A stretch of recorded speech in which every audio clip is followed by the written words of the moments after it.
வணக்கம். நான் doctor M P Kamlesh.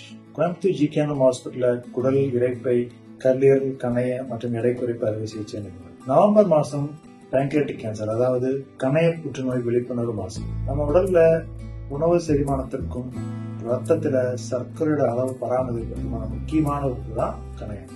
கணைய புற்றுநோய் சமீப காலமாக மெதுவா அதிகரிச்சுட்டே வருது. பெரும்பாலும் பாத்தீங்கன்னா கணைய புற்றுநோய் லேட் ஸ்டேஜிலே கண்டுபிடிக்கப்படுறதுனால குணப்படுத்தக்கூடிய வாய்ப்புகள் மிக குறையும்.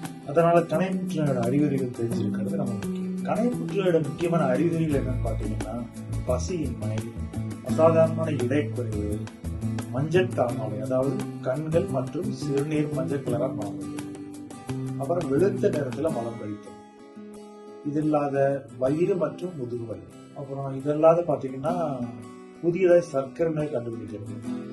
அதெல்லாம் ஏற்கனவே சர்க்கரை நோய் இருக்கிறவங்களுக்கு ரத்தத்துல சர்க்கரையோட அளவு மிக அதிகமாகும். இதெல்லாம் இருந்ததுன்னா கணைய புற்றுநோய் பற்றி சிந்திக்கிறது மிக அவசியம்.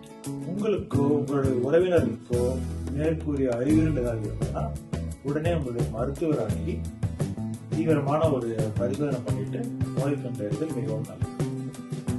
இனிஷியல் ஸ்டேஜஸ் அல்லது ஆரம்ப நிலையை கண்டுபிடிச்சோம்னா லாப்ரோஸ்கோபிக் சர்ஜரி மூலமாகவோ அல்லது ரோபோட்டிக் அறுவை சிகிச்சை மூலமாகவோ நோய் முழுவதுமா அகற்றி குணம் பெற முடியும்.